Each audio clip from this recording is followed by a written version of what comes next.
కాసేపట్లో BRS working president KTR Kannepalli pump house కు చేరుకోబోతున్నారు. కన్నెపల్లి పర్యటన ఉద్రిక్తంగా మారింది. మరి కాసేపట్లో ఆయన కన్నెపల్లికి చేరుకుంటారు. కాళేశ్వరం ప్రాజెక్టును సందర్శించనున్నారు కేటీఆర్. అయితే కేటీఆర్ పర్యటనకు పోలీసులు అడుగడుగున అడ్డుపడుతున్నారు. కేటీఆర్ తో పార్టీ క్యాడర్ ను వెళ్లటానికి అనుమతించట్లేదు. కేటీఆర్ కు మాత్రమే అనుమతిస్తామని చెబుతున్నారు. దీంతో జనగామ జిల్లా పెంబర్తి దగ్గర పోలీసులకు బీఆర్ఎస్ శ్రేణులకు మధ్య వాగ్వాదం, తోపులాట జరిగింది. మరోవైపు కేటీఆర్ పర్యటన నేపథ్యంలో ఉమ్మడి ఆదిలాబాద్, వరంగల్ జిల్లాల్లో పోలీసులు ముందస్తు అరెస్టు చేస్తున్నారు. బీఆర్ఎస్ కీలక నేతల్ని అరెస్ట్ చేస్తున్నారు. ఇప్పటికే పలువురిని అదుపులోకి తీసుకున్నారు. కన్నెపల్లి వైపు వెళ్లకుండా అడ్డుకుంటున్నారు. ప్రధాన రహదారులపై పలు చోట్ల తనిఖీలు నిర్వహిస్తున్నారు. కన్నెపల్లి వైపు వెళ్లే వాహనాలను తనిఖీ చేస్తున్నారు పోలీసులు. చెన్నూరు నియోజకవర్గంలో పోలీసులు భారీ బందోబస్తు ఏర్పాటు చేశారు. ప్రధాన కూడళ్లు, చౌరస్తాలు, జాతీయ రహదారులు, సరిహద్దు ప్రాంతాల్లో పోలీసులు భారీగా మోహరించారు. అంతేకాదు చెన్నూరులో కీలక బీఆర్ఎస్ నేతలు, ప్రజాప్రతినిధుల్ని ముందస్తుగా అదుపులోకి తీసుకున్నారు. మరికొందరిని బయటకు వెళ్లకుండా అడ్డుకున్నారు.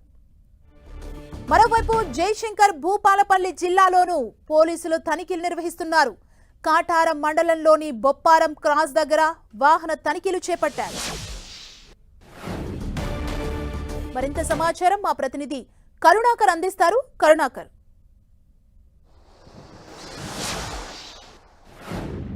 మరి కాసేపట్లో BRS working president KTR Kaleshwaram ప్రాజెక్టులో భాగమైన కన్నెపల్పు పంప్ హౌస్ను సందర్శించబోతున్నారు. మనం చూస్తున్నాం కన్నెపల్పు పంప్ హౌస్లో మొత్తం కాళేశ్వరం ప్రాజెక్టులో పెద్ద ఎత్తున వరద నీరు పారుతూ పోతుంది. అది వృధాగా సముద్రంలో కలిసిపోతుంది. కాబట్టి వెంటనే దాన్ని ఒడిసి పట్టాలని, కానీ ప్రభుత్వం మాత్రం నిమ్మకు నీరెత్తినట్లు వ్యవహరిస్తుందని చెప్పి బీఆర్ఎస్ పార్టీ ఆరోపిస్తున్న పరిస్థితిని మనం చూస్తున్నాం. ఈ నేపథ్యంలోనే ఈరోజు బీఆర్ఎస్ వర్కింగ్ ప్రెసిడెంట్ కేటీఆర్ మరి కాసేపట్లో కన్నెపల్లి పంప్ హౌస్ను సందర్శించబోతున్నారు. మనం చూస్తున్నాం పెద్ద ఎత్తున కేటీఆర్ ఎక్కడెక్కడ అయితే ఈ రూట్లో వెళ్తున్నారో ఆ రూట్లో పెద్ద ఎత్తున చాలా చోట్ల పోలీసులు బ్యారికేడ్స్ ఏర్పాటు చేసి పెద్ద ఎత్తున చెక్ పోస్ట్స్ ఏర్పాటు చేశారు. కేటీఆర్ వెళ్లే వాహనాలను తనిఖీ చేస్తూ కేటీఆర్ వెళ్ళిన తర్వాత మిగతా వాహనాలన్నీ కూడా అక్కడే ఆపేస్తున్న పరిస్థితిని మనం చూస్తున్నాం. అయితే ముఖ్యంగా పోలీసుల వ్యూహం ప్రత్యేకంగా ఏం కనిపిస్తుందంటే కేటీఆర్ వెనక చాలా మంది వెళ్లకుండా కేటీఆర్ ఒక్కరు ఆయన వెంట కొంతమంది బృందం మాత్రమే వెళ్లే విధంగా పోలీసులు జాగ్రత్త తీసుకుంటున్నట్టు తెలుస్తుంది. ఎక్కడికక్కడ బీఆర్ఎస్ నేతలు కావచ్చు, కార్యకర్తలు పోలీసుల తీరు పట్ల ఆగ్రహం వ్యక్తం చేస్తున్న పరిస్థితిని మనం చూస్తున్నాం. మొత్తం మీద కేటీఆర్ మరొక 10-15 నిమిషాల్లోనే కన్నెపల్లి పంప్ హౌస్కు చేరుకోబోతున్నారు. ఇప్పటి వరకు దాదాపు నెల 15 రోజుల్లో ఈ వరద నీరు పైనుంచి వచ్చే వరద నీరు దాదాపు 19 టీఎంసీల నీరు వృధాగా సముద్రంలో కలిసిపోయింది. కానీ ప్రభుత్వం మాత్రం నిమ్మకు నీరెట్టు వ్యవహరిస్తుందని చెప్పి బీఆర్ఎస్ పార్టీ ఆరోపిస్తున్న పరిస్థితిని మనం చూస్తున్నాం. కాబట్టి కన్నెపల్లి పంపు హౌస్ వద్ద నీళ్లు ఎంత వృధా పోతుంది. ఒక్క మేడిగడ్డ బ్యారేజ్ వద్ద ఒక పిల్లర్ కుంగిపోయింది. కాబట్టి మేడిగడ్డ బ్యారేజ్ని వదిలేసి అన్నారం, సుందిల్లా మిగతా బ్యారేజ్లు కావచ్చు, పంప్ హౌజ్ల ద్వారా నీటిని పంపు చేసి పెద్ద ఎత్తున నీటిని వాడుకోవచ్చు, రైతుల పంట పొలాలకు నీరును పారించవచ్చు అని చెప్పి బీఆర్ఎస్ పార్టీ చెప్తుంది.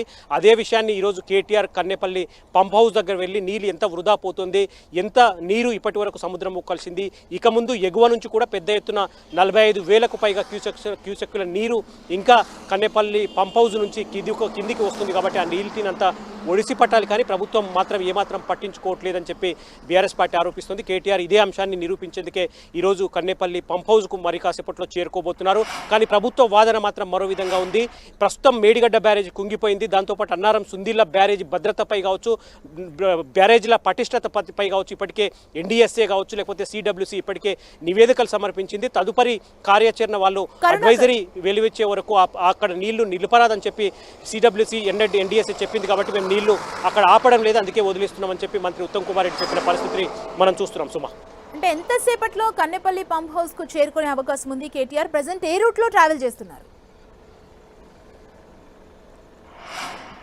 మనం చూసాం కాసేపటి క్రితమే భూపాలపల్లి మంతని క్రాస్ చేసి కేటీఆర్ మన ముందే ఇప్పుడే క్రాస్ చేసి వెళ్ళిపోయారు. కాబట్టి ఇంకొక 15-20 నిమిషాల్లోనే కేటీఆర్ కన్నెపల్లి పంప్ హౌస్ చేరుకుంటారు.